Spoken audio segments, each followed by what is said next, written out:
about Dr. Kikunae Ikeda, the discoverer of umami. Does anybody here know what umami is? Has anyone heard this term? It's something very basic, something we've all experienced, maybe you could say. Okay, it's fine, we'll explain it in the next. Okay, so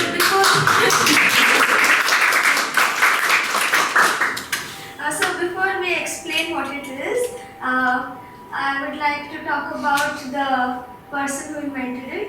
So Dr. Ikeda was born in Kyoto on October 8, 1864, and he was a professor of chemistry, and he uncovered the chemical basis of the taste umami. So umami is basically a taste, and I'll explain more about it later. And in the last year of his life, Professor Ikeda built a laboratory in the garden of his house, and he worked on various research subjects. Okay, so as Iqna explained, so the company Ajinomoto, which I think everyone has heard of, it was because of Dr. Ikeda, and like this is the motto of the company: eat well, live well. And well, I just want to say that there has been some controversy in like India and maybe some other countries about Ajinomoto, but from what I could discover, like it is just a seasoning. It's just like it is comparable to salt or pepper, and it's just a chemical-based compound, and I think it is a healthy product. And yeah, from what I could find on the internet, it's like even if some people say that it harmed them in some way, those were maybe some people with some allergy, specific people. Like, it's not a general thing. But yeah, everyone is entitled to their opinion. Thank you.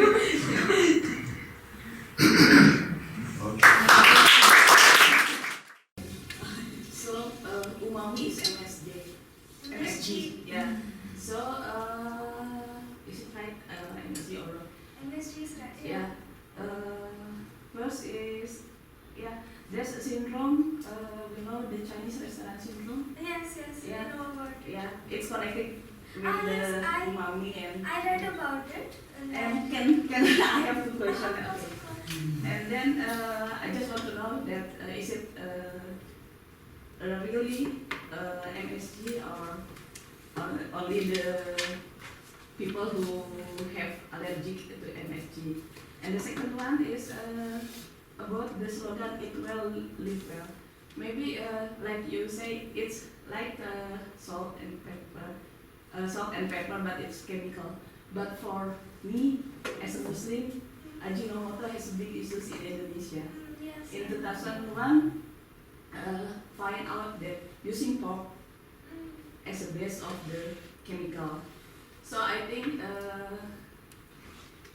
is it okay to have eat well, live well in Indonesia, or we have to change the way how to make it, but it's not going to be Ajinomoto anymore? Okay. Okay, so I'll start with the Chinese restaurant syndrome. So basically, this was I don't remember the exact year, but like a few decades ago, there was an Englishman who felt like after eating at a Chinese restaurant, he felt certain he didn't feel very well, and basically he wrote a letter to a certain food company about various reasons why he felt that the food was not good, and well, he mentioned 2-3 items in that, not only like MSG. He felt it could be like there could be various reasons for why he suddenly became ill, but for some reason everyone zeroed in upon MSG and started making that the culprit. Like it was something like that. So what else might be the culprit if it isn't MSG? Well, that particular person in that particular restaurant eating that particular food, he felt like there were so many ingredients in the food. I should have made notes about that. That's okay. Yeah. Well, do you know if there's research conducted in order to narrow down and focus which ingredient of any particular food from which the complaints come?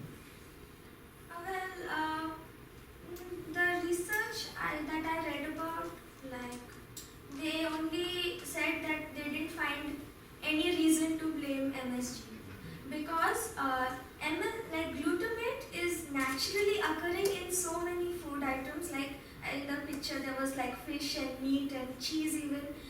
It occurs naturally in so many items. We consume it almost every day in some form or the other. And MSG is, people for some reason feel it is not equivalent to naturally occurring glutamate, but it is. Chemically, there's no difference between naturally and occurring one and MSG. Iqna, do you agree?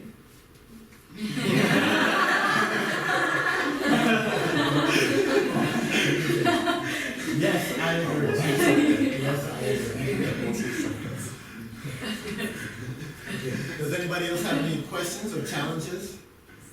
Yes. Please introduce yourself. So, hello everyone, my Hamamatsu from Mechanical Engineering Department. As Riya mentioned that Ajinomoto is nothing to do with human health and so it's good. But there are so many research that's going on that it's harmful. So, can you please clarify me about that?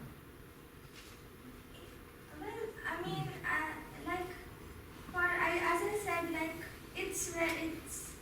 I think it has a lot to do with the fact that it's hard for people to narrow down on the problem.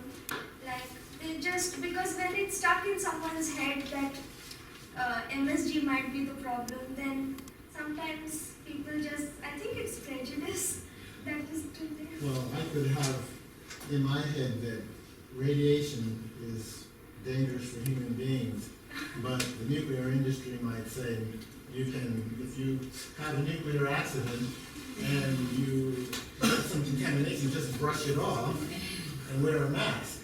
So is that my imagination, or there are some scientific physical things that are actually provable, and sometimes the makers of a product may not desire to prove something, so you need an outside group that needs to do the research about it. But there's also a saying that too much of a good thing is not good. So is there some limit to the amount of the material that should be used? Yes. Food, the organizations which decide that, they have set a limit for how much MSG you can consume per day. Just to be on the safe side, there's a limit.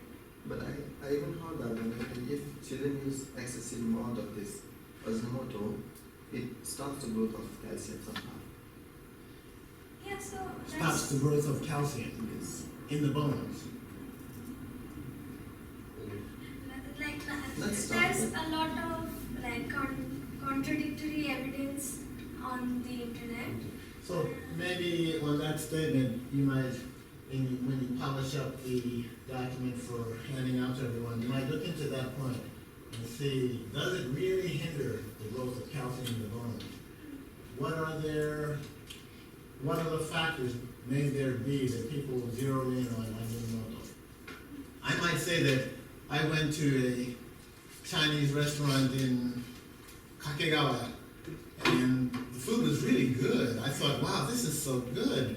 But why does it taste the same all the time? Everything that comes out tastes the same.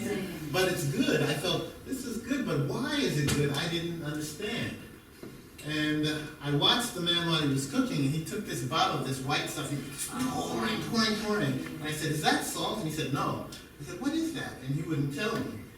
So you might find that there are some restaurateurs who know that umami is umai, and that it will have a psychological effect on people, and they may use lots and lots and lots of that. So you may be overdosed on umami to a degree. So please look into that. Yeah. What exactly is the limit? There is a limit for sure. Okay, so let's find out what that limit is. And if you pass that threshold, does it really have physical effects on the body, whether it be for human beings or animals? Okay, so thank you very much.